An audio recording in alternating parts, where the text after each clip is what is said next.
শেখ হাসিনার জন্য দোয়া করে।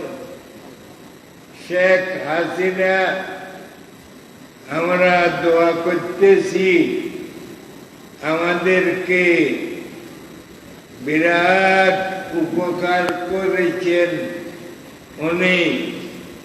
এক কথা আমাকে দিবে, কত জোরে কত কথা বলছে,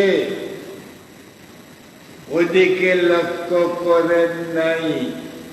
আমি দেওয়ার জন্য ওয়াদা করেছি, সনদের স্বীকৃতি আমি দেবই দেব। দিয়ে দিতে শেষ ফল, কারো কথার দিকে লক্ষ্যপাত করেন নাই। সেই জন্য ওনারও শুকরিয়া আদায় করতেছি আমি, শেখ হাসিনার শুকরিয়া আদায় করতে আছি।